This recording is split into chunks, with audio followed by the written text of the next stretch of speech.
live episode of Surviving the Survivor. We bring you the best guests in all of true crime. Don't forget to subscribe and smash that like button. Here's your host, Emmy Award-winning broadcaster, Joel Waldman.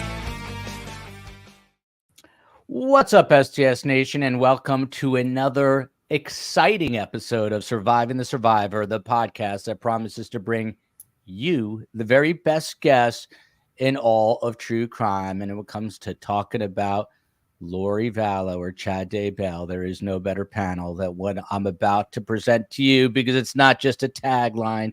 It is our reality here that we bring you the best guests, and you will get your money's worth. Trust me when I tell you that. When it comes to me, I can't guarantee that, but the guests, I certainly can. And of course, today we are talking about Chad Daybell. It is very hard to believe that jury selection in the Chad Daybell trial is set to start on Monday. And we're going to be bringing you another show regarding jury selection in that trial on Monday, which is something that Steve Cohen and myself are working on. But of course, it is a case that put the accused killer's defense attorney, John Pryor, into the national spotlight. He gave an exclusive interview to Scripps News in Boise to a guy named Don Nelson. And the quote here is, "All I can say is that Chad reached out to me, and that's how it started. And at this point, we are ready to go forward, and he wants to tell his story." So that's what we're about to do, about to hear his story and about to hear the breakdown from our best guests. Everyone knows and loves G Money, otherwise known as Gigi McKelvey, the podcasting rock star. She's host of the very popular true crime podcast, Pretty Lies Alibis. She spent 6 weeks in Boise, Idaho, as did Lori Vallow, the good Lori, covering the Lori Vallow Daybell trial for Law Crime. Gigi did, as well as NewsNation.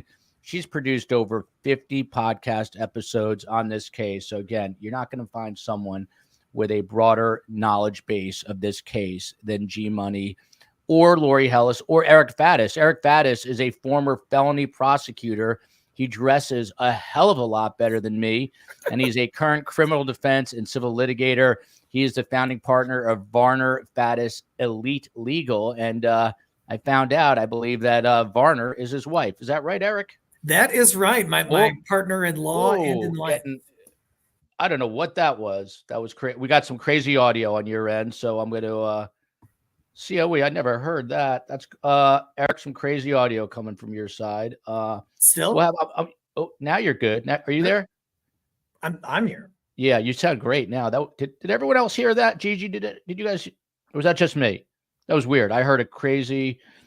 I don't know what just happened, but it sounds like aliens landed. But Eric is a founding partner, and he works with his wife. He has done it all: Court TV, ABC, NBC, Law and Crime. The list goes on. A seasoned litigator. And last but certainly not least, did you see it behind her? The Children of Darkness and Light. That is her new book. Lori Heller is both an author and a retired criminal defense attorney, and she moved from Arizona to Boise, Idaho to cover the Lori Vallow case. And Lori, this is exciting. Tell us, the book is out for pre-order. Where can people get it? Any of the major book dealers, any of the major book outlets, Amazon, Goodreads, all of those places. Yeah.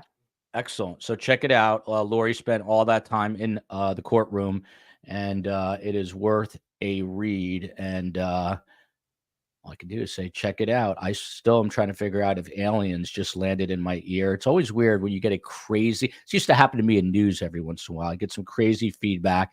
It would throw me for a loop. I'd look like a lunatic, and everyone watching would be like, what's the matter with this guy? But anyway, that just happened to me. So just some very quick background for those. And I know STS Nation is pretty well informed on all of this. But last summer in Idaho, Lori Vallow was sentenced to life in prison for the murders of Tylee Ryan and JJ Vallow, and also got a life sentence for conspiracy to commit murder in the death of Tammy Daybell, Chad's wife. And the kids, Tylee Ryan, who are the real victims here, 16, and JJ Vallow, his first name is Joshua, 8 years old. They vanished without a trace back in September 2019. It sparked a multi-state search, while their mother, Lori, appeared carefree. She even went on and married her lovely new husband, little pudge ball named Chad Daybell, on a beach in Hawaii. And then very, very tragically, 9 months later, JJ and Tylee's bodies are found in a pet cemetery on Chad's property in East Idaho. And that is where he is. So first and foremost, Gigi McKelvey, what's it like for you, someone who's been so enmeshed in this trial, covering it? And I know you're friends with some of the people like Larry and Kay I've become friendly with.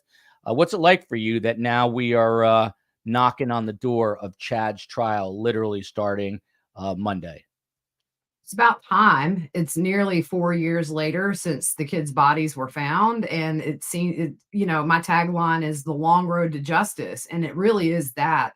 These families, everybody who knew and loved JJ, Tylee, Tammy, and then eventually Charles. Lori's in Arizona awaiting trial for Charles Vallow's death, as well as the attempted murder of Brandon. Just goes on and on. And I actually just got off the phone with Kay about an hour ago. She said to tell everybody hello. I think everybody's ready for the trial aspect of these murders to be over so that they can try to find their normal.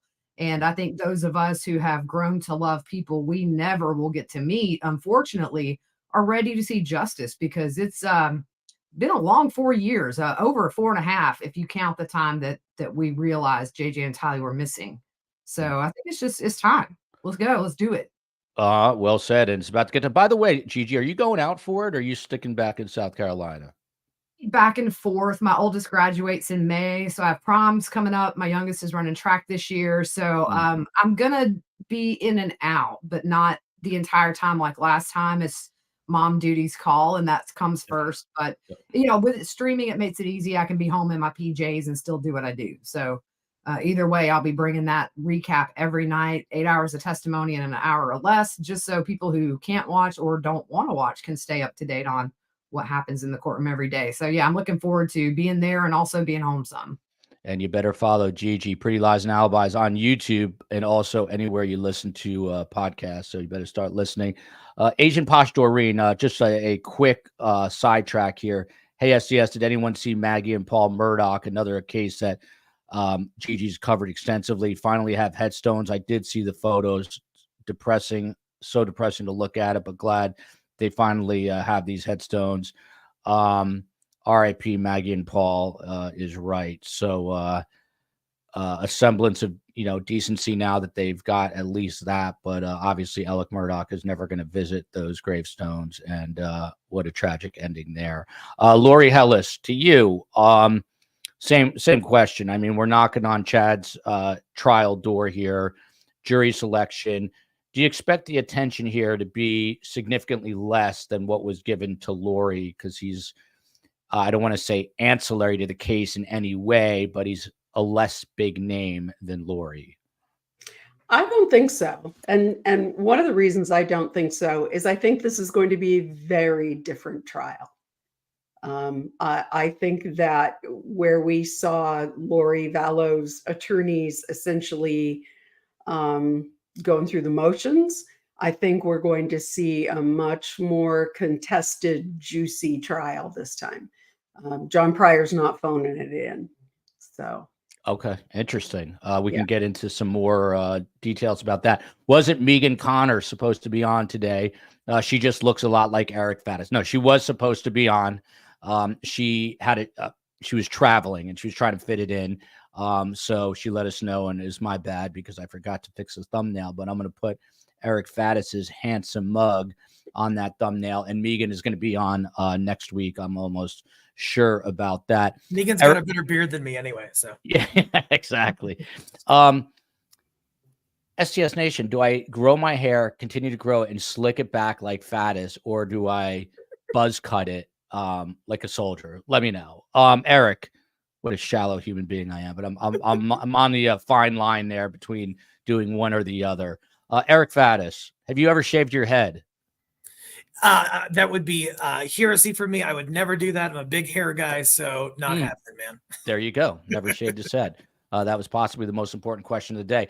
Same thing here. I don't think you've actually been to Boise to follow the case, but what has struck you, about this whole story? I don't like I say saga a lot of times, but these are real people here. But what has struck you the most about this case? Probably just the multiplicity of deaths that have been associated with both Lori Vallow Daybell and Chad Daybell. When you look at over the course of years, how many people have perished? Children, ex-spouses. It is just kind of unfathomable that death would follow these two so closely and so frequently. I just am shocked when I read about even there are some suspected deaths and some suspected shootings that they think might be associated with Lori Vallow Daybell and Chad Daybell, and so just these two alleged death bringers and really the havoc that they've reaped upon their communities, according to the allegations, is pretty alarming. I swear to God, I wasn't going to bring it up. Not supposed to swear to God, but I just did. Jody Arrington, I got a message from Amazon, but book is arriving May 14th. I dragged Carm last night to see an author whose podcast I'm hoping to get on. And it was interesting, but Carm was getting a little tired from me dragging her to Coral Gables, which is 30 minutes south of where we are. And I've got her literally running around all of America in the first few weeks or the second few weeks of May.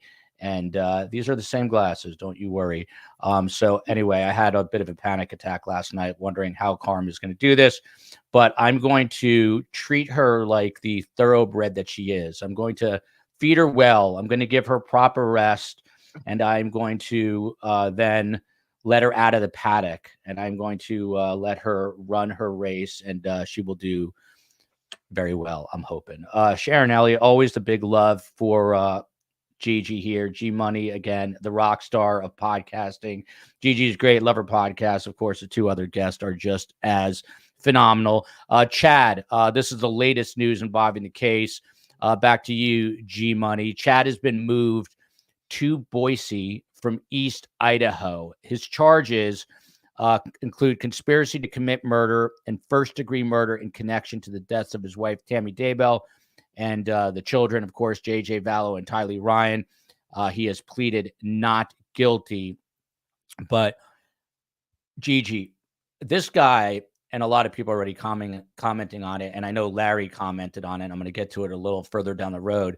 He's, I guess, stoic is a word. I mean, he looks the same no matter what is going on, just dazed and kind of confused looking and dopey looking and pudgy looking, but not to beat up on people, but I just did. And do you think the reality is now starting to hit home for him now that he's physically been moved over to Boise and he knows potentially his life is on the line here?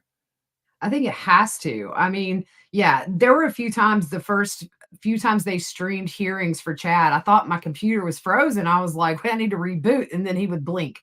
And I was like, oh no, he's that still. You know, it's going to be interesting to see his demeanor in the courtroom. If you look back at any of the body cam footage, Lori is the one, when approached by police, she's calm, cool, collected. Chad was always the nervous one. We heard it, in the first trial, we heard that when they approached the apartments, when they were doing the welfare check, that Chad immediately got nervous. Lori just calm as a cucumber. I bet he is shaking in his little prison shoes right now. That's my theory. And with By good the way, I wanted to shave my hair in the Sinead O'Connor phase back in the 90s. Just gonna say. G Money, you could pull that off, but your hair is pretty the way it is. But I'm all about it. Equal opportunities for both men and women. But if I had Eric Faddis's head of hair, I definitely would not be shaving it off. But Eric, to you, I mean, just as an attorney speaking legally here, these charges are obviously the most serious. We're talking about conspiracy to commit murder, first-degree murder, the list goes on. And he's, if convicted, potentially facing the death penalty here. How does that up the stakes in terms of what we're about to see play out? Lori said she's expecting a whole different trial, and I'm going to get to good Lori about that in a moment. But what do you say about it?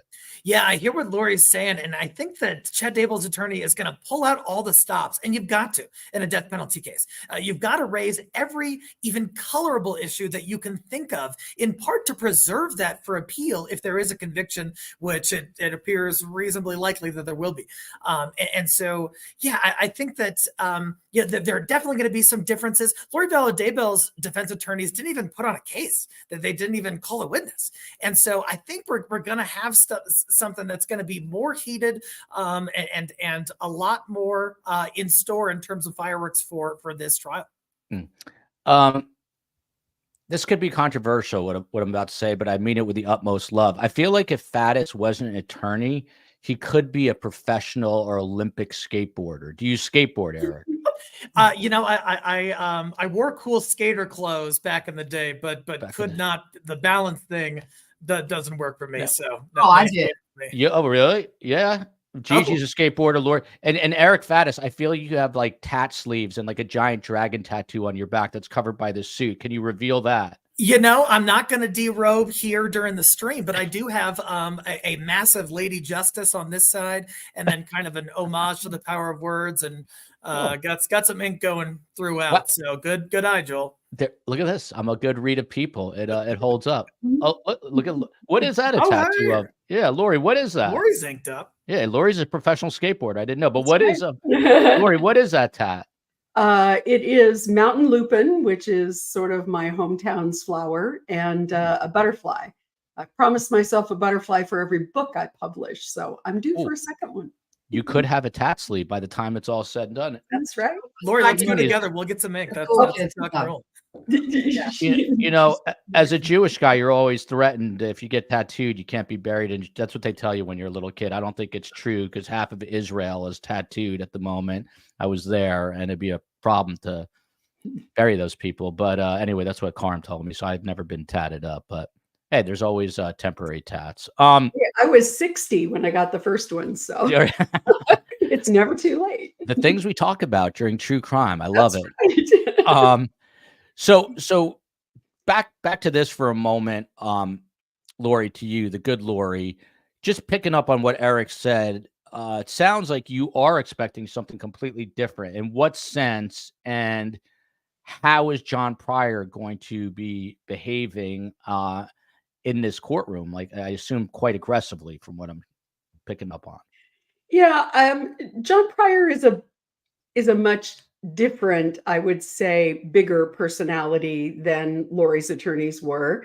I practiced for almost 30 years, and the personalities, and I see John Pryor is a much bigger personality, a much more assertive lawyer than Lori's were. And I think part of that problem was that Lori also really tied their hands. I mean, she really said, you can't bring up my brother, you can't bring up Chad, you can't throw him under the bus, you can't bring up my mental health.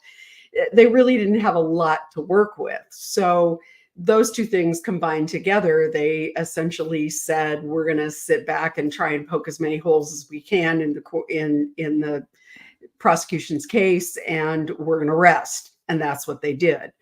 I think you're going to see a very different trial with John Pryor. He's always said all along he was going to call witnesses. He's got experts. He is going to mount a full-throated defense, where I don't think we saw that with Lori. Yeah. By the way, Black Widow from the Republic of Ireland, one of the women I fear in my life, she pointed out, she said, hey, Joel's wearing a fancy shirt today. I was asked to be on court TV, and Carm always screams at me. I'm 54 years old. She calls me and yells that I have to wear she calls it a sport coat out of respect to Vinny. And I'm kind of old school in that way, but it's too damn hot not to rub it in. But in Miami, it's very humid today. And so I'm opting for the fancy shirt. But if you want to watch, I'll be on Vinny's show, 8 o'clock. We're talking Maddie Soto, another horrific story. So there you go. But G Money, you saw up close and personal. I always laugh when there's a typo like this. I hope Chud takes a stand. That's what Kay calls Chad is Chud. Who does? I'm sorry. Kay calls Chad Chud. That's what a lot of people following the case call Chad. Right. Well, it's very funny to me. I did not know that, because one of my oldest and dearest friends, who is let's just say he's a quirky guy. He's a librarian, if that gives you some indication. One of the smartest people I've ever met. But his name is Steve Chudnick, and he's been known as Chud his entire life. So whenever I see Chud, of course, I think of Steve Chudnick, who's got an IQ like 3,000 and sits and reads books all day, which is why. Carm knows how to achieve her goals of no task for Joel. I am in a kind of a weird mood today, but that's okay. It'll make it a little more interesting than just talking about pudgy old Chad. But G Money, you've obviously seen Pryor up close and personal, and there were a lot of reports during Lori's trial that he'd try overflow rooms just in like some kind of weird T-shirt hanging out. What do you know about him? What do you know about the type of person he is, and all of that? First off, I just want to say that Lori's attorneys are really nice guys. I want to put that out there. I know a lot of people don't like defense attorneys by default, especially when they represent somebody like Lori. Two really, really great guys. Got to have some conversations with them and her investigator, Brandon. But, it's totally different. And Pryor did have a front row seat to what the prosecution had. I saw him in the overflow room, sat right behind him on the defense side a couple of days. He was in the courtroom. And because they severed the cases, he was able to do that. He really didn't, he would kind of run from the media when he would leave, but he was conversational, would speak and was polite, but there is a difference. And like the good Lori said, I mean, Lori really tied Archibald and Thomas's hands behind their backs when she told them every plausible defense, mental health, don't throw Chad or my brother under the bus. They really had nothing to go on. I mean, you can't defend these text messages that we read. You can't defend loin fire and all that nasty stuff when she won't let you. So they had no choice. Pryor, on the other hand, he's been feisty and fiery since day one representing Chad.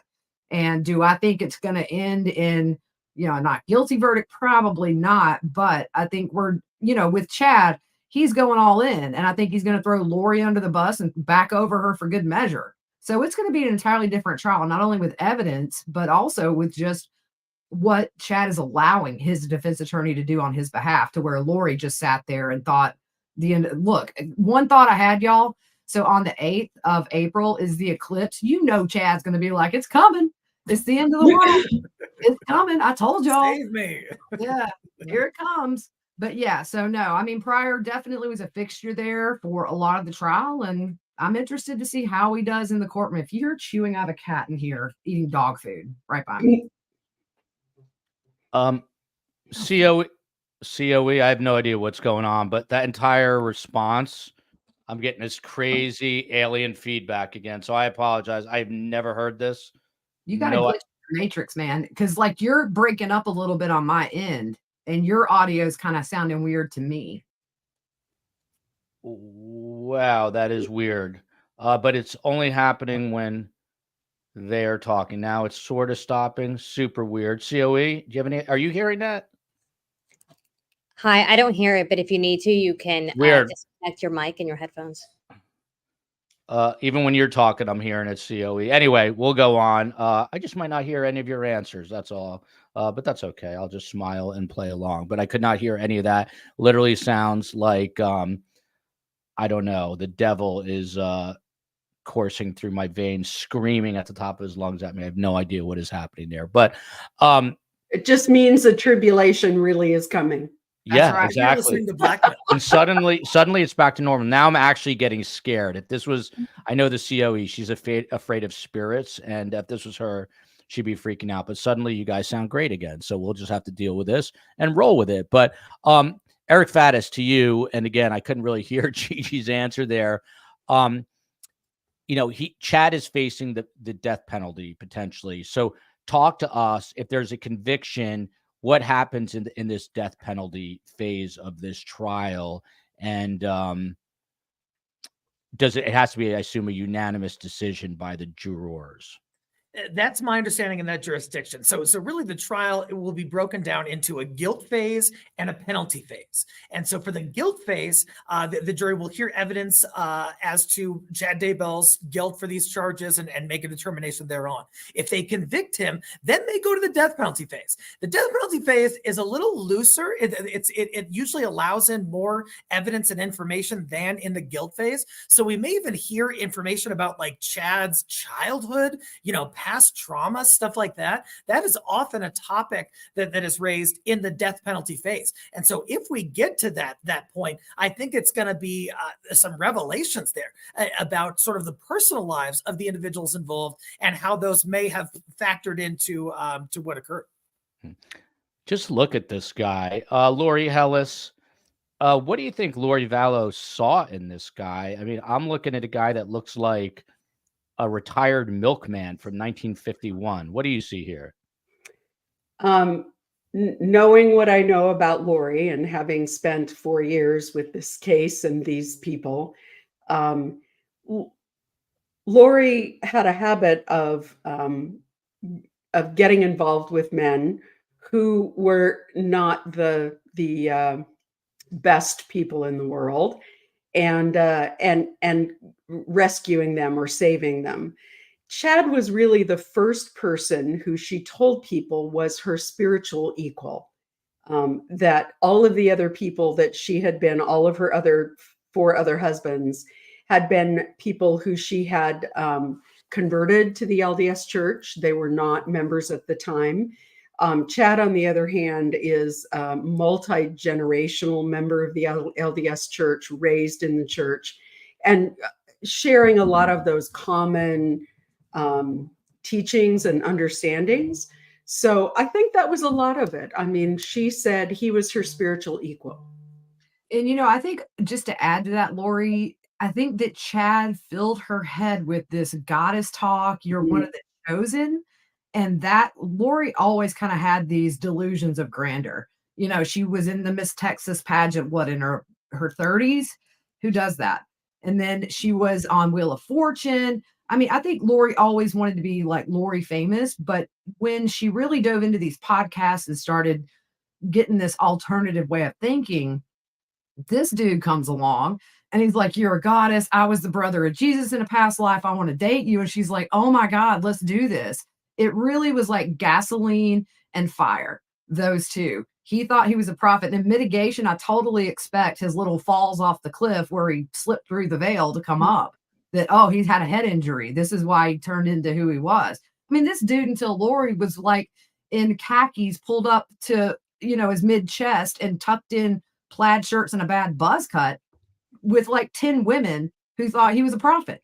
I mean, you just can't make this stuff up. And then you get Lori, who comes along, who's, to him, probably a little blonde bombshell that has done things he's never thought of before. And it was just toxic.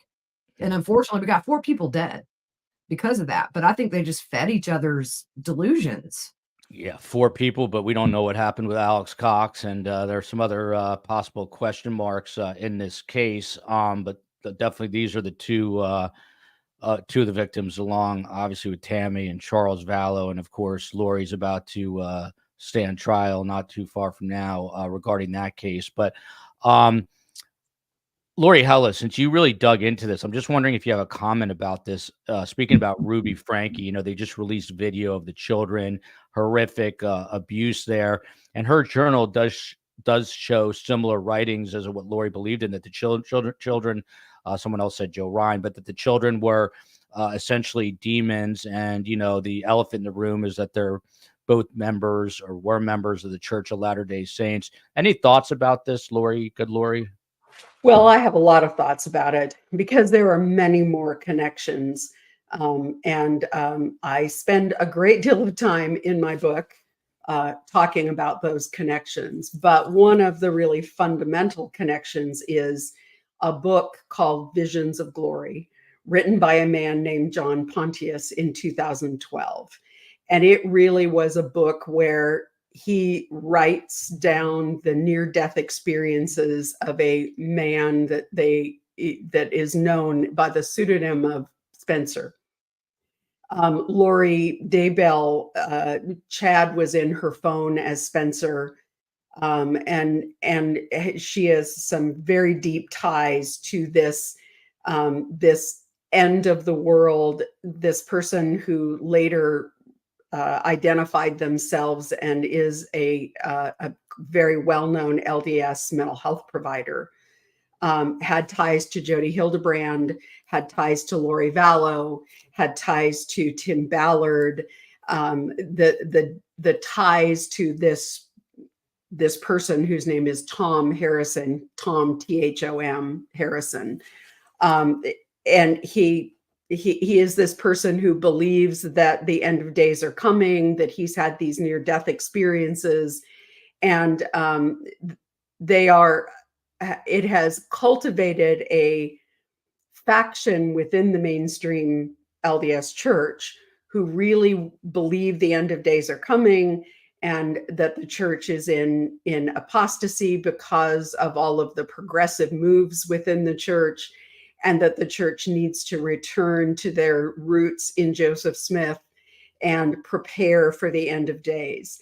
And I describe it in the book as nesting Russian dolls. They're actually these factions within the mainstream church that are really embedded in the church. These are not the same sorts of spin-off sects like the fundamental LDS organization and some of the other splinter sects like the polygamous group in Mexico, the LeBarons.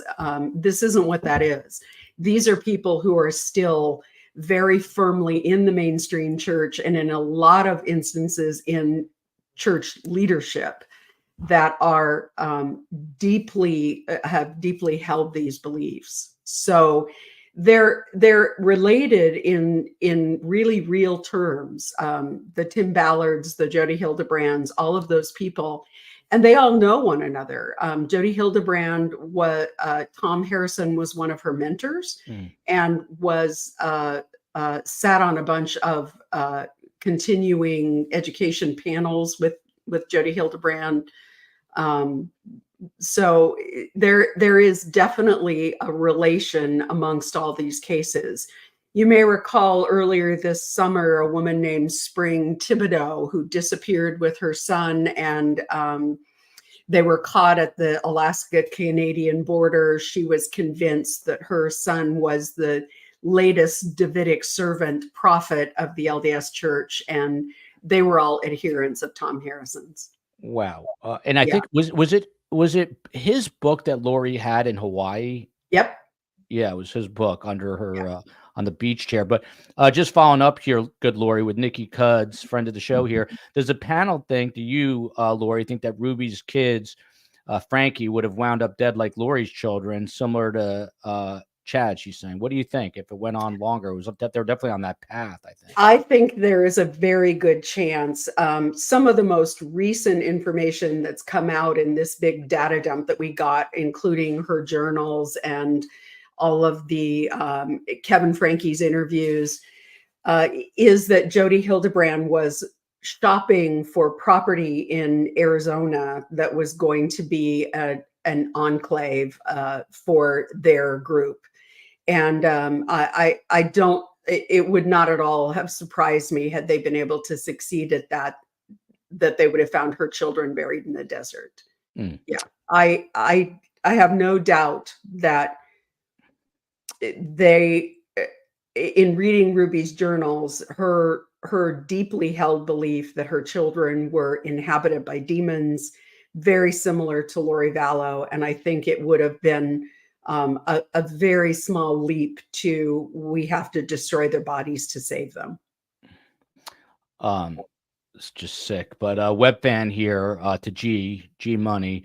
Is there any study out there, and I'm sure you probably don't know the answer to this, Gigi, but a bigger question for you out there, on why so many LDS members have doomsday delusions and believing they are living deities? And now I'm afraid Gigi's going to be all garbled when she speaks for me. But Gigi, is it unfair to ask this question? I mean, unfair to the church. You know, LDS Church is a legitimate religion, but there seems to be a lot of bizarre things, situations emanating from the church. Is that true of all religions? Are we being harsh here? What do you think?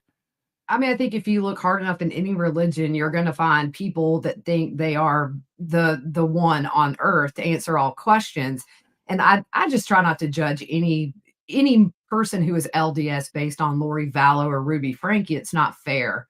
I know many people who are LDS who are good people and think this is just the worst thing ever. And it's hard for them because their religion has been in the spotlight in such a negative way for the last few years. It's one of those things where I think that any religion, you're going to see it. And unfortunately, it went to that extreme in these cases that it became worldwide news. I mean, I don't know. I did not study like theology or anything like that, but I just do think it's kind of unfair to group people who are practicing members that do it the way it should be done and compare them anywhere to these band of misfits that think they are, chosen ones. Nobody's chosen. But I do want to jump in and say that the Church of Jesus Christ of Latter-day Saints, much of their doctrine is very deeply steeped in the Bible book of Revelations and the idea that the end times are imminent. So that is really baked into their doctrine. That does not mean that the church in any way sanctions any sort of the behavior that we've seen from Ruby Franke or from Lori Vallow. I don't want to suggest that at all, but the question is why are they so deeply into this doomsday idea? Well, it is baked into their doctrine. Yeah, and if you look over the course of history, a lot of really messed up things have been done in the name of religion on a much larger scale, but it's a tale as old as time almost. I have no clue about what the Mormon faith entails other than what I've learned covering this case, but I mean, we could say that about it. I mean, I grew up in a Baptist church, so it's a lot of fire and brimstone, and so I kind of get it. It's sort of that fear that's put into you at a young age that, like, if you don't do this or do that, you're gonna you're a heathen. So but religion, like, for me, I don't know. It just, I hate when people give it a bad name because a lot of people have different faiths and they find their comfort in their own faith. And then you get these knuckleheads that just go extreme. And then, people think that's what the religious body as a whole entails. And it doesn't. But look back from the beginning of time. People have been slaughtering people in the name of whatever God they're claiming, as long as men have been walking the earth. I have to agree with that. It has been going on since the beginning of time. Note to self, Joel, your book is set to arrive May 15th, and now you tell me I can get a signed copy from your mom. You sure can. SignedSurvivorBook.com. They brought it up, not me. Honestly, this whole book process is so new to me. I had no idea what's going on. I'm still being spun around trying to figure it all out. But the signed copies from Carm and myself, those are limited edition hardcover. The other book is going to be paperback. So if you want to get it as a gift, that's SignedSurvivorBook.com. And that obviously is something that is available in addition to the paperback. But Eric Faddis, back to you. Everyone is asking, is Chad going to testify in this case? And being the defense attorney, Lori's saying no, but Eric Faddis, what say you? It's likely going to be a game time decision. It's going to depend on how the evidence plays out. But what it looks like is kind of the walls are closing in on Chad Daybell. And I'm not sure how many outs he really has here. Now, granted, he may put forth a vigorous defense. Is that going to involve him getting on the stand and telling his story like his attorney, John Pryor, intimated?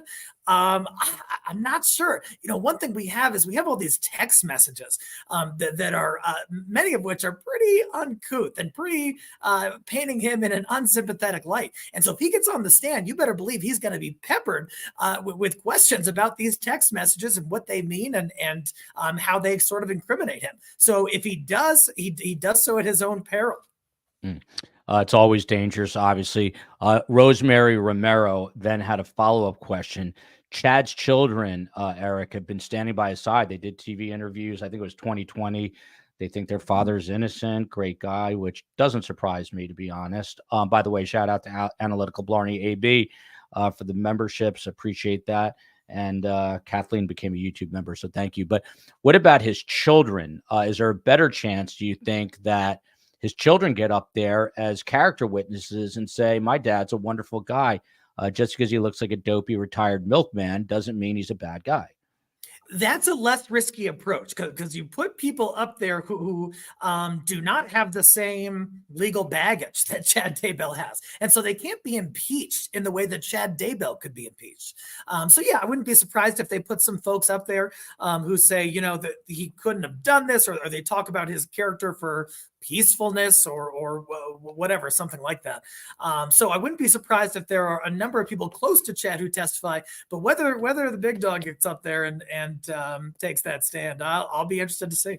Yeah. Got Donuts is a friend of ours from Toronto. There are 3 basic motives for murder: sex, money, and revenge. This case has all 3 dressed up in religion, but it is basic murder. Good point. By the way, Got Donuts, I better meet you May 21st when I'm up there with Carm. Lori, just elaborate. So you don't think there's any chance in hell Chad's testifying?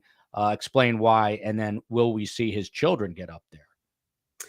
I think that Chad is very devoted to John Pryor. I think that he has a great deal of trust in John Pryor, and I don't believe that John Pryor would advise him to take the stand. So I don't think there's any reality in which he does that. I also say Chad is a kind of a compliant guy who it very much it's funny because there are places where he goes rogue, but for the most part, I think that he follows the rules and follows. I know it sounds funny saying that, but I think that he respects hierarchy, and so I think if his lawyer advises him not to, he won't. Can you imagine how boring that would be? I mean, like, he's so monotone. Like, I did not know the cat were in the backyard. Yeah. Lori, I was going to ask you, like, when I want to hear about what about the children? Will they testify, his children?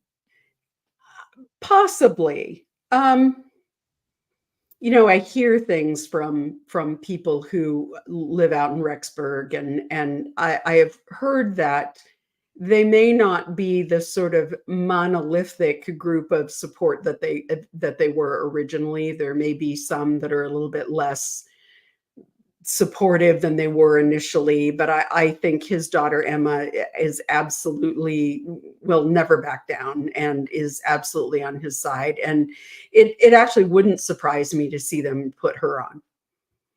Well, Garth too, because Garth was a witness to Tammy Daybell's death. So are they going to call him? That would be interesting to see. Yeah, I mean, the perplexing thing is he was the only other person in the house. He was asleep. Chad supposedly woke him up to help him, to have him help put Tammy back in the bed. So I don't know.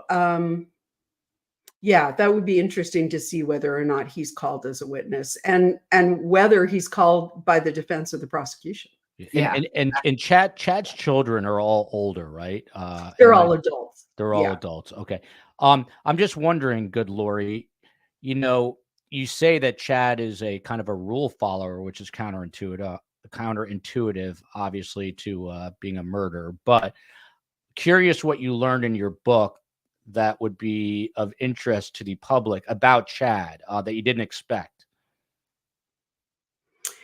I think that is an element of it. I think Chad always wanted to feel special. He was the eldest of 5 children. His parents were always very absorbed with the younger children, and he kind of was left on his own. And I think that he always very much wanted to feel special. So I think he looked for opportunities for him to stand out, whether it was him acting a fool and clowning at high school assemblies to telling people he'd had near-death experiences. So I think he was always looking for a way to stand out. But I don't want to go back to the church particularly, but people within the LDS Church live in a culture that being a member of the LDS Church is as much cultural as it is religious. And within that culture, they are a very rule following, hierarchical, respecting sort of a community. And so I think that's his roots, and I think that's his default. but he certainly went rogue a time or two. I mean, he went rogue and sealed himself to Lori in the temple after knowing her for 2 weeks, and that in itself would be incredibly antithetical to his faith. Not enough sage in the world to cleanse that temple, by the way. You're right. I'm going to get back to Eric in a moment about jury selection and what he's anticipating. But Gigi, this is a question that always comes up, and I saw it in the chat a lot. In the chat a lot about Chad and Lori, saying, "Look, they're both mentally ill, but the world is filled with people dealing with mental illness who do not commit these crimes." But do you view Chad and Lori as ultimately suffering from? I mean, do you have to suffer from mental illness to do what they did, do you think? I think for me, it was confirmed watching Lori for 6 weeks solid and then at her sentencing that there is something not right with her. But you can be mentally ill and be culpable, because when Charles was killed, what did they do? Instead of going in the police station and saying, hey, he was a demon, we took him out, we did the world a favor, she told a lie. When they came knocking to see where JJ was, oh, he's with Melanie Gibb in Arizona. She's telling other people he's in Louisiana with his grandma Kay. Why did she not tell the truth? Because she knew she would end up where she is, which is in prison. Actually, she's in Maricopa County Jail right now, awaiting another trial. But yeah, you can be both. You can have mental illness. Chad, I tell you, I don't know that the guy's mentally ill so much as he just got off that these people actually bought that he was the brother of Jesus in a past life. Lori, her actions, everything, definitely something wrong, but doesn't mean she's innocent or that she shouldn't be punished, because you don't hide it. I remember a case years ago in Miami where a guy beheaded somebody and was walking down the street holding a head up. That is crazy. That is where you are parading what you just did. When you lie to cover it up, you know what you did. You can have mental illness, which is nothing I wish on anybody. But when you lie to cover it up, you're lying because you don't want to go to prison. You want to keep living this fantasy life as a free woman. It's like, but how did they think nobody ever would want to see JJ or Tally again? If they hadn't killed the kids, they might have got away with murdering Charles and Tammy. It wasn't until the kids went missing that they took a second look. Charles was initially ruled self-defense. Tammy, healthy woman in her 40s, dies in her sleep. No big deal. She's buried. But when they killed the kids, that's when all the skeletons came out of the closet. And you realize these guys are like serial killers. It's crazy. But no, I think she's mentally ill, no doubt, but she's not dumb. It's wild. This whole story is wild. And I think that's why it's intriguing, not only for people here, but I'm seeing people in Europe, Australia, New Zealand in the chat tonight who are equally just mesmerized by the insanity of all this. Just wanted to let you know, behind the scenes, the COE is working really hard with Space Coast to build up Patreon, and we're going to be bringing you exclusive shows very soon on Patreon. These are some of the friends of the show who are supporting us there. Real Happy 33, Susanna Mattingu. I got some paperwork. Diane D, Allison, Nothing But Good, Lauren Z, Margaret D, 597, Bobby, HB Girl, and Dakota Janie Rain. What a name. Dakota Janie Rain Grimaldi Lane. It even rhymes, and she's in the UK. So please, if you can, I don't even know the link where you find that. The COE will let you know, but become a member of Patreon, and it's fun. We'll send you stuff from the stupid things we do, like when I'm going to drag my kids to Kids Day at the Miami Open on Saturday. So all these silly kinds of things. Cynthia in Spain wants me to drag Carm there. Let me get through the 2 weeks here in America, and I'll work on that afterwards. But Eric Faddis, to you, what do we expect on Monday? Jury selection starts, the whole voir dire process. If you are Chad's defense attorney, if you are John Pryor, who are you looking for? Are you looking for retired milkmen? Who are you looking for to be on your jury? Oh gosh, that's a tough one. One topic that's going to be huge during jury selection is the death penalty. It always is, and they're going to ask about whether a person has religious reservations or other reservations that might inhibit them from passing judgment or determining death in a case like this. I think they're going to talk about and learn about people's religious backgrounds. And they're also going to be talking about folks who might have a blended family. I think that, there are different dynamics with the blended family that don't necessarily appear in a, old school like nuclear family. And so I think those are important. I think they're going to talk about and try to find people who understand how an individual can be impressionable, how they can be vulnerable, how they can be swayed and influenced. And I think that perhaps at the trial, Chad Daybell is going to sort of run the defense of, Lori, what was actually the monster here. She is the person you want. She's already been convicted of these deaths, and Chad was perhaps influenced by her. That could be an avenue that they explored during jury selection, and maybe trying to suggest that someone is making Chad out to be the scapegoat when Lori is really the ringleader. Whether that's accurate or not, that's a different question. But I think that they're going to explore those topics during voir dire. Once again, the demons came back in my ear. I was actually going to take my headset off and try to play it for you. It's still happening. It's so weird. COE, you better get in here and figure this out, because I never will. COE, bring some holy water. But Lori, to you, same thing. This death, the death penalty phase obviously is critical and crucial, but we start with with jury selection on Monday. The flip side of that is the state. Who are they going to be looking for in terms of jurors that they want in that jury box come trial time? Well, they're going to be looking for conservative people, parents, people who don't necessarily have an objection to the death penalty. Folks who they're going to be looking for people who don't know very much about this case, which is difficult. Both sides, I think, are going to be looking for that. And I think surprisingly, because there is so many of the people who are involved in this case are members of the church, I think they're going to be looking for people who are not members of the church. I think one of the things that has been of concern is the idea that having someone who is a member of the mainstream church and who really objects to the fact that they have made their faith look so bad, they're going to hang them. So it doesn't surprise me at all that both sides are saying we really want to avoid people who are members of the church.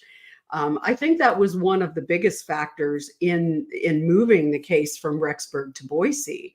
And that's that the population in Rexburg, the community of Rexburg, was actually settled by the church. And so somewhere around 95% of the people within in the population in Madison and Fremont counties are church members.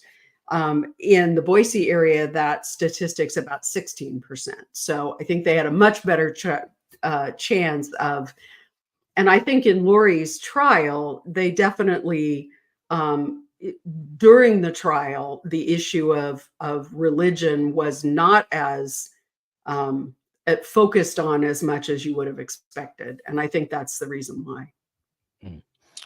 Challenge Star says, I live in Idaho and hope that Daybell gets the book thrown at him. I think a lot of people are feeling that way. Kay and Larry Woodcock, Gigi obviously said she spoke with them just today, but they've been interviewed lately, and they say that they are traveling once again from their home in Louisiana for the proceedings. Larry Woodcock had a great quote. He called him a wimp of a man, and then went on to say, I'm totally confident that he'll be found guilty. He continues, if you took a picture, he says, of Chad on April 1st in court, and you found a picture of him 4 years ago when he was in court, I don't think that there's any change. His demeanor hasn't changed. His attitude hasn't changed. He's so blasé and just a wimp of a man. Gigi, just wondering in your conversation today if, Larry and Kay were speaking about Chad specifically and just more broadly. Obviously, this has been, the weight of the world on them for so long, and they're such nice people. Do you think this trial, I hate to even ask this question, might be a touch easier for them having gone through Lori's trial? We really actually didn't talk about the trial too much. We just kind of caught up personally, but I think that, look, it's peeling off whatever scab kind of came over the wound after Lori's verdict, is slowly peeling that off, because now they got to start again at day one with different details. We're going to learn about Chad's electronics, where we didn't learn about that at Lori's trial. We're going to learn about his phone pings at key times. I'm looking for testimony from the people that he told that Lori was an empty nester, or that Lori didn't have kids. It's just going to be such a different heartache for them. But ultimately, I think that when this is wrapped up, they have one more to go, which is for Charles and Brandon Boudreaux out in Arizona, Lori's fourth husband, who Alex Cox shot and killed, and then Brandon Boudreaux, who was the husband of Melanice, or I call her Melanice because there's two Melanies. So that, they've dealt with this for so long. I think they're just ready to get it started so that it can end. I think that they're confident in the prosecutors. It's an excellent team they have there, and I'm sure they're going to bring it home like they did with Lori. And here's the thing. I think there's going to be more evidence against Chad. If you look at it, Lori's case was largely circumstantial. You had the one hair that was found on JJ. And even the prosecution, I think they conceded, yeah, I mean, she lived with him. It's easy. I think there's just going to be more evidence against Chad. And look, the kids were found on his property. How is he going to say, no clue, I was asleep, they must have buried him while I was asleep? No, he was a gravedigger. JJ, he was there 2+ hours when Tylee was being buried with JJ. It was a matter of 20 minutes, maybe. That grave had roots that had been cut. What did Chad do for a living? He was a gravedigger. Slam dunk case. And I think that they're just ready to hear guilty, done, bam, let's get Lori over with. And then finally, for the first time in 4.5 years, they can live a life without litigation and trials just lingering over them. And I think that's what anybody that knew and loved any of these people want, Chad's family included. None of them asked for this. Chad's kids, I don't fault them for loving their dad.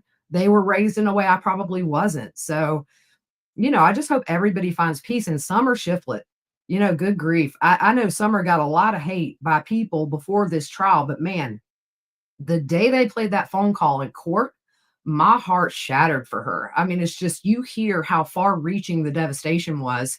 And just that call, that might've been the biggest moment in that trial for me, was hearing that raw emotion of this conversation between Lori and Summer, where her sister realizes she's been duped. Lori took her for a ride because most siblings are going to back you up. No way she would kill her kids. They're just hidden. No way. And then you find out they're dead. It's all powerful, but I think they're ready. They're ready to get this done. And I think that justice for all of the victims is kind of what gives them that little shot of adrenaline when nothing else does. Well said. Fatis, back to you, the beautiful hair man. Chad wishes he had your hair, but what is John Pryor doing? I mean, obviously it's almost game time right now, but the last couple of weeks, when you're literally going to have the highest profile trial in the country, you're going to have the spotlight. What was he doing these last couple of weeks, if you had to guess, leading up to Monday? Sweating. This is an extremely high stakes trial. It is nationally publicized, and at least from the publicly available information, there hasn't emerged this ironclad defense or anything like that. But I think he's frantically preparing, probably doing follow-up interviews with witnesses, combing through all of the media dumps and cell phone dumps and that kind of thing, to look for little morsels that he can latch onto and try to amplify in a way that could translate to reasonable doubt. Oftentimes the defense attorney has to shift the narrative. There's clearly a national narrative about this case. We're all talking about it on this podcast. And so I think that he needs to at least theorize, how can I change the game? What is a different perspective that I can try to present to these jurors that may lead to some better outcome for my client? And so I think, scrambling and sweating and trying to find something to latch onto. By the way, Eric, does your wife do the punditry thing, or just you? Oh yeah, no, she dabbles too. She's she's a much more of a looker than me. So next show we'll get her on with you. How about that? Beautiful. I'll let her know. 100%. What's her first name? Her name's Lauren. So she's Lauren Varner. Okay. And like I said, my partner in law and in life. That's beautiful. That's awesome. Tell Lauren Varner we're going to have her on with Eric Faddis next time. Stephanie B here says, Lori, I don't know about this. Am I mistaken, or did I hear they had evidence of the children on Chad's tool that were in the home? I think I recall an axe mentioned. Can you fill us in on this, good Lori? Yeah, there were Tylee's DNA was found on tools in Chad's tool shed, including a pickaxe and a couple of other tools that were reportedly used in destroying her body. Yeah. Horrific. Really could have been dismembered in that barn. I mean, I'm not trying to get gross, but you think about it, there was nothing in those townhomes. So that's what I'm interested to find out. If you remember, the crime scene photos showed they were doing the, I think the Faro scanner. You could see the things on the outside of that barn. I'm curious to see, other than what we found on the pickaxe, did they find any signs that the dismemberment took place in there? Had to have been somewhere. And you think about Adam Cox driving from those townhomes with 2 bodies at 2 separate times in his truck. Alex. Yeah. Alex. Who did I say? Adam. You said Adam. Oh, I'm sorry, Adam. Hey, he's on my show next week. I like Adam. They're nice people. But yeah, no, I mean, with Alex, you think about how brazen. I mean, Alex fell hook, line, and sinker for all this. I mean, he was 100% invested, but to drive 2 kids' bodies at 2 separate occasions across town. I've made the drive from the townhomes to Chad's. It is not a around the corner drive. By the way, speaking of Alex, Gigi, was he cremated? Because someone earlier was asking. He was, right? Someone was asking if they're going to exhume him, but there's no way to do that. We're never going to know, right? We're never going to know. They saved some of his tissue, but they reopened or they re-examined it, I believe, but it was natural. I will die on the hill. He did something to off himself the day after Tammy is exhumed. I mean, I just too coincidental for me, but apparently the medical examiner differs in opinion. But I think that patriarchal blessing was a really big key right before he died. I think they called and said, your time's up, buddy. Go to your next world where you'll be a prophet or whatever. Wow.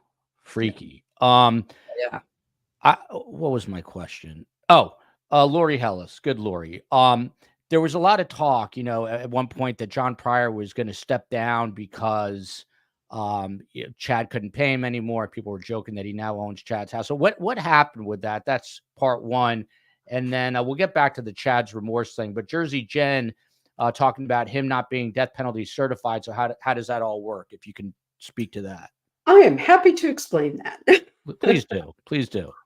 So in the state of Idaho, and in most jurisdictions, if you retain a lawyer, you are responsible to be sure that your lawyer has the appropriate qualifications and is qualified to do the case that you've hired them for. If, on the other hand, you have a criminal case where the state is providing you with a public defender, the state has certain guidelines that you are required to meet, certain qualifications that you are required to meet. So while retained attorneys are not required to be state death penalty certified, appointed public defenders are. So because Chad Daybell retained John Pryor, John Pryor is not required to be death penalty certified. He's also not required to follow what are considered to be the American Bar Association's best practices in capital cases. So, for example, the ABA says you should hire a mitigation specialist. It came out in one of Chad's recent pretrial hearings that they don't have a mitigation specialist. And John Pryor said, I'm not required to do that because I'm not bound by the ABA best practices. I think it's short-sighted, but it's a money issue. So what happened was when Lori and Chad came back from Hawaii, when Lori was extradited back from Hawaii and Chad came back voluntarily, Chad had collected $430,000 on Tammy Daybell's life insurance. When he came back several months later, what was left of that was $130,000. That quickly was eaten up in legal fees. At the point that he ran out of money, he signed the equity in his home over to John Pryor.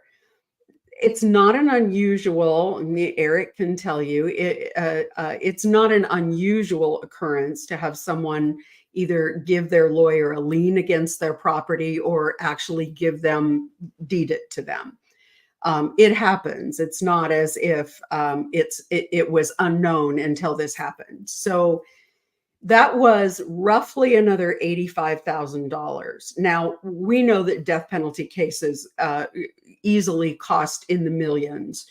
The state and the county of Fremont had already spent $3.4 million before Lori Vallow ever came to trial.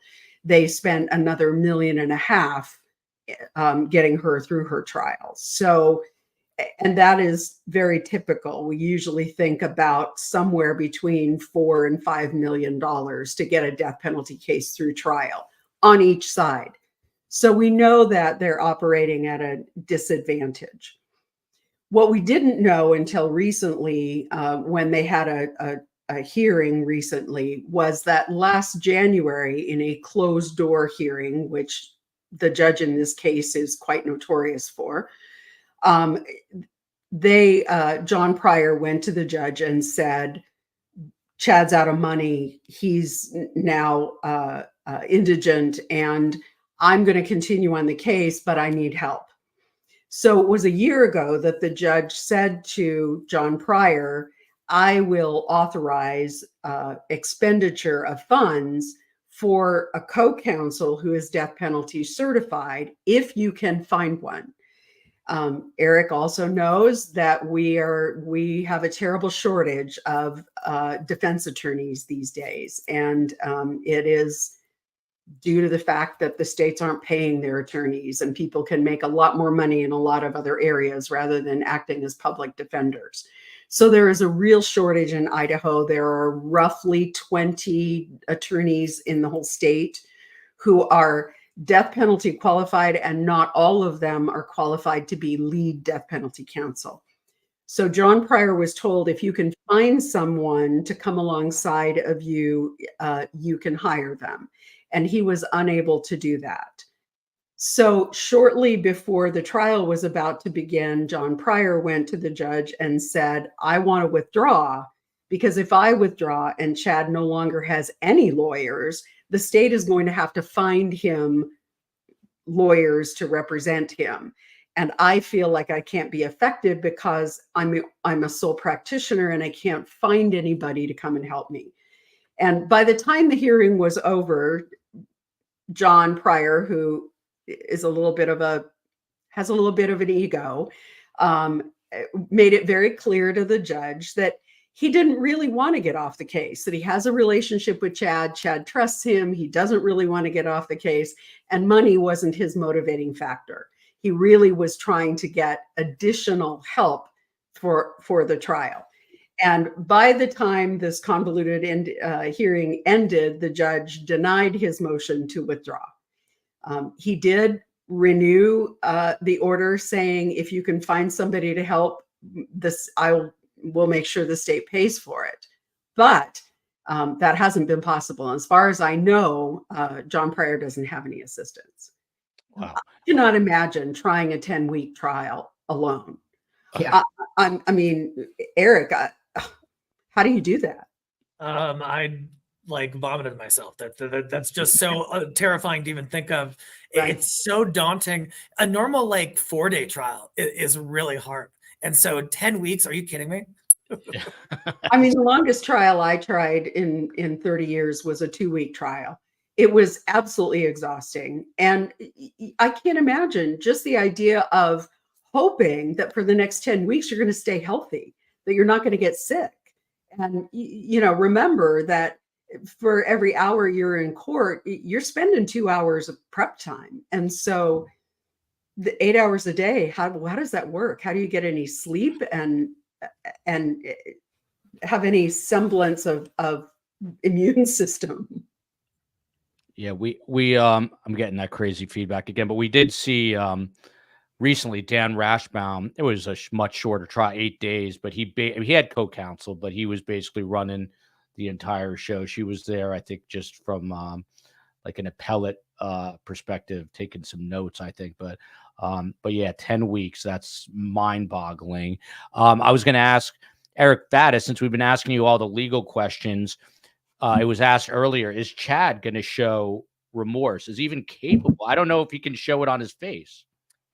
You know, we, at least in my appraisal, we haven't seen it from him yet. In fact, I haven't seen any kind of semblance of an emotion that could be misinterpreted as remorse. So, you know, and one thing we'll have to see, he can't really show a lot of that during the guilt phase.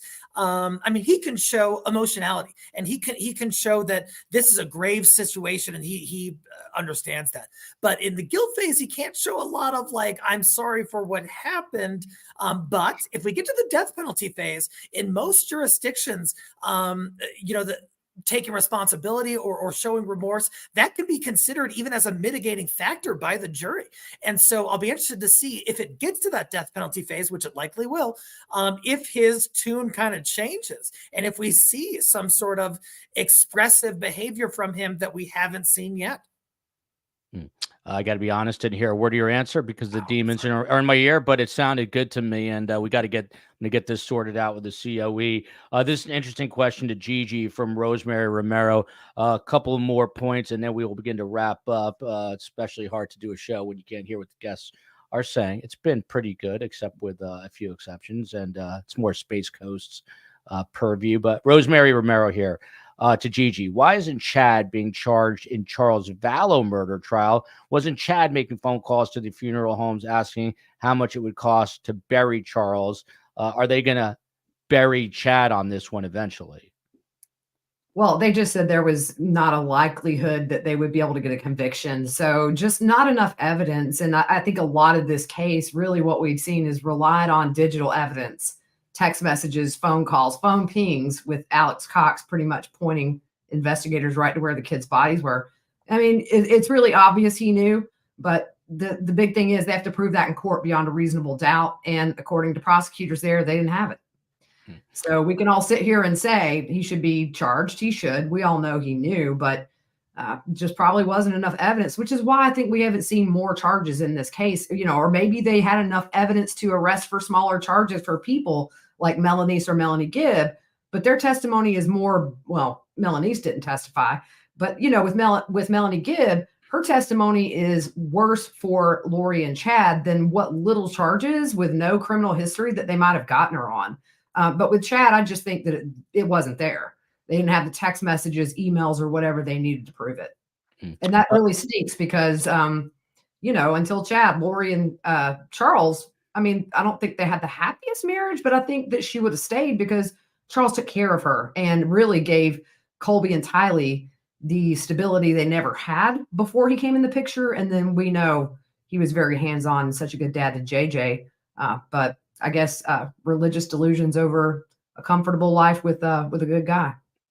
And by the way, on our Best Trials channel, we're going to be streaming live the Chad Daybell trial from gavel to gavel, all 10 weeks, beginning this Monday. Got the thumbnails ready to go for the COE.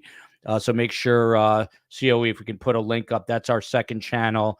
If you have not subscribed, please do so. And we're going to have legal analysis on certain big days. We'll get Lori Hellis, we'll get Eric Faddis, we'll get Lauren Varner, more importantly, and others to come on big days to give you legal analysis as the trial is playing out. But you'll be able to watch it and chat with members of STS Nation on the Best Trials channel. Please check that out.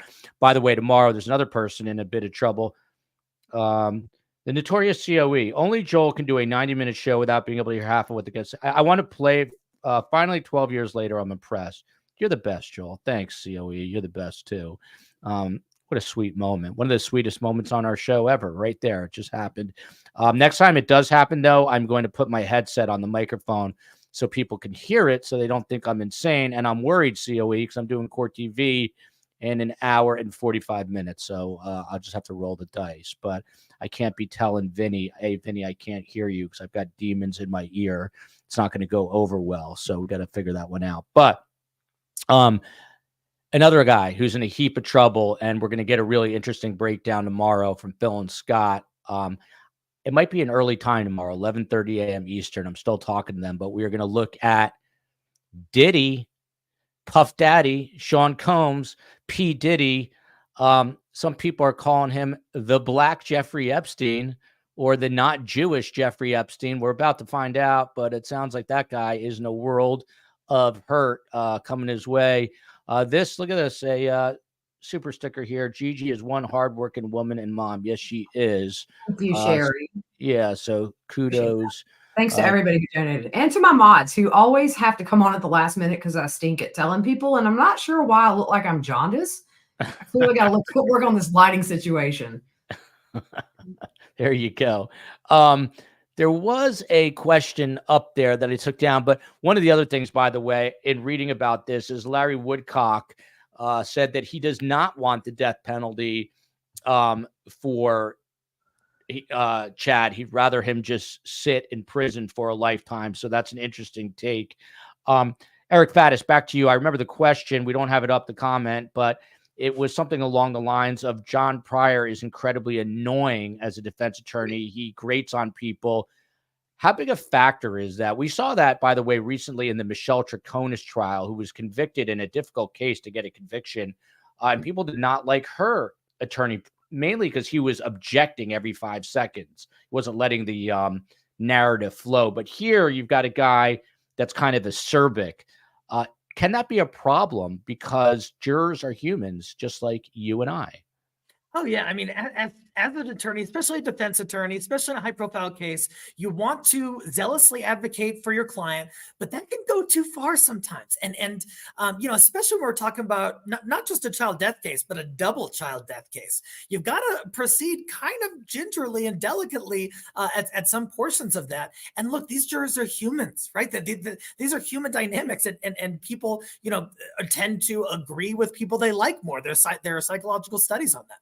And so I think it should not be discounted, the fact that you want to try to be likable in there. And some people think John Pryor might not be that likable. And Lori and Gigi, starting with good Lori first, back to the remorse question. Do you think Chad's even capable of showing remorse? I just feel like he's always got the exact same expression on his face, no matter what you're talking about. Yeah, that's a good question.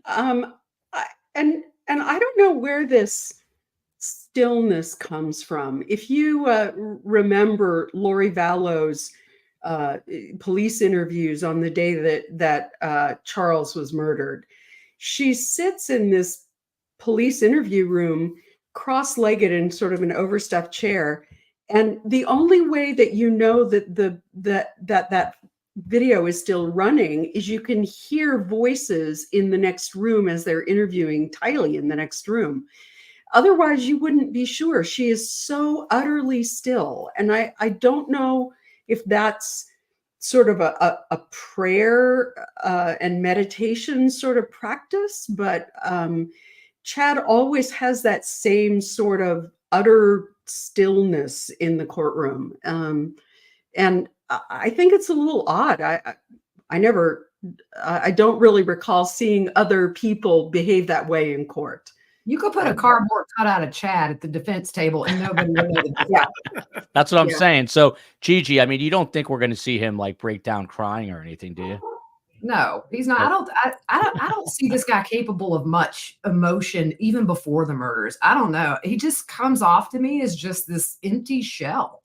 I don't know. I mean, I had to read his book on a dare, and then I told the listeners about it, and it's so bizarre. He has such a juvenile sense of humor. I mean, good grief. All you got to do is read Loinfire to find that out. It's like two middle schoolers experimenting with writing dirty. It's horrible. But, it's just his mind. It's weird the way he thinks. It's just he talks about hitting a grave that had a child in it when he was a grave digger. And I forget.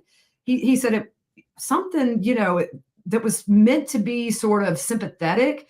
And then he said something about it's always poignant when you bury a child, but it's like, then he'll follow it up with something funny. It's just very socially awkward. And so I think a lot of that comes into play with emotions when you're socially awkward. I don't know. He's just a weirdo. I mean, and I'm not trying to be rude, but the guy just is odd as a god. No, I don't want to say that. I don't want to encourage him, but he's just bizarre. Yeah, he's got kind of like a vacant expression sometimes. Yeah. It seems to like dissociate and like he's almost somewhere else. And it's like somebody forgot to hit the switch on his back, and took the on button on. 100%. Cynthia Keith has a good description. Chad has the face of a large-mouth bass. Same for the lawyer defending him. Then we've got this comment. I think the stillness is a fight or flight response. Who knows? We need a psychologist on that. But we've got a former felony prosecutor and current criminal defense and civil litigator, and Eric Faddis, founding partner at Varner Faddis Elite Legal. I love that. What a great name. Court TV, ABC, NBC, Law Crime, Newsmax. You will see him on all of those networks. Eric Faddis, does the state get a conviction here? Your final thoughts? I think the odds are high that there is going to be a conviction. The real fight could take place at the death penalty phase. That's where things are a little more murky, that there's never a guarantee in a death penalty case one way or the other. So I think chances are pretty high that there'll be a conviction, but whether Chad will be sentenced to death, that remains to be seen. Time will tell. 10 weeks. You've got the good Lori, as she is known, Lori Hellis, an author and a retired criminal defense attorney. You heard her say her longest trial in her 30-year career was 2 weeks, and this guy's got to go 10 weeks. She moved to Boise, Idaho to write the book. You see the cover behind her, Children of Darkness and Light. It's also the name of her YouTube channel, and she's got a blog called The Lori Vallow Story. But get out there and buy the Children of Darkness and Light. Show support. You're going to find out some interesting things that you have not heard on this show or elsewhere. Lori, will there be a conviction in this case? And what are you looking for next? Yeah, I think odds are good that there will be a conviction. And I agree with Eric. I think that probably the fireworks are going to happen in the penalty phase. But I do think we're going to see a much juicier trial for trial watchers, for people who really enjoy watching trial lawyers. I think we're going to see a much more spirited trial than we did with Lori's. Buckle up, everyone. I got to tell you, I'm hoping I'm going to see you at CrimeCon, because I'm going to bring my book and get you to sign it. Awesome. And I'm going to do the same. So for full disclosure, we've not really formally been invited to CrimeCon yet, which made me shed a tear or two. But either way, the COE, the notorious COE, and I decided we are going. And I know Hidden True Crime is going. And I know my friend Josh Ritter is going with his podcast. So, and none of us have formally been invited, but we're going to do a book signing there. We're going to do a get together, a couple of different things. And obviously we're going to see Lori and Gigi. Eric's probably smart enough to stay back in Colorado. But if Eric is there, obviously I would hang out with Eric. And the first thing I would do is check out his giant tat on his back. But I'll have to do that another time. Probably. We can exchange hair tips too, Joel. Yes, exactly. Yeah, we could talk about what product we use in our hair. It'll be riveting. Gigi McKelvey, what can you say about her? She is the OG rock star of podcasting, host of Pretty Lies and Alibis. She spent 6 weeks in Boise, Idaho, covering Lori Vallow Daybell. You heard her say she's going to be going back and forth for Chad's case. 50 podcasts on this case that she has done, so no one really knows it better than Lori or Gigi, and I mean good Lori. Are we going to hear about the storm, Gigi, the sexy text messages? By the way, Gigi, do you find Chad to be a sex symbol? Joel, don't make me lose the coffee I just enjoyed throughout the show, please. Look, I did a reading of One Fire, and I took it offline because I have high schoolers, and I didn't want their friends to find it. But I said, Chad's probably, if he wants to write a book, he could write Chatty Potter and the Goblet of Loin Fire. That would be a bestseller. But no, I think that, it's going to be a good trial. I think that we're going to learn a lot more than we did in Lori's, to be honest with you. And I am ready to see this this phase come full circle with a guilty verdict. I don't think it's going to take much. There's just more on Chad than there was on Lori. You know, she was really good at keeping her hands clean in everything she put her hands in throughout the years, not just with Chad, but in other situations. But we see where that landed her. I think Chad's day is coming, and I'm going to tell you right now, I don't think that dude's going to fare well in prison. Yeah, I would have to agree with you. Just like our friend Charlie Adelson, Gigi, who's having a rough go of it. It's going to be interesting to see if that guy survives prison. Don't wish death on anyone, but he is targeted in there. Chad will be targeted in there as well. That's one thing. I've had enough former inmates to know that there is a prison code, and they do not like child killers, and they might get their comeuppance, as they say. So once again, I don't even have to say it. It's the best panel in all of true crime. You're not going to find a panel like this anywhere. It's not just a tagline. It's our reality. And you just saw it firsthand. Even London, the UK saw it. And so did Blackwood Door, my friend in the Republic of Ireland. Everyone across the world knows that we've got the best guests in true crime. And I appreciate everyone being here. I will be on Court TV with Vinnie Politan tonight. The Demons are coming back, I think, but I'll be on Court TV with Vinnie Politan tonight at 8 o'clock. Until then, love you, America. Tomorrow we're talking Diddy with Scott and Phil, the best. Thank you to Eric. Thank you to Gigi. Thank you to the good Lori. Love you, America. Love you, South Carolina. Love you, Colorado. Love you, Boise, Idaho. And let's keep JJ and Ty Lee and Tammy Daybell in our thoughts. Panel, stick around 1 second if I can hear you.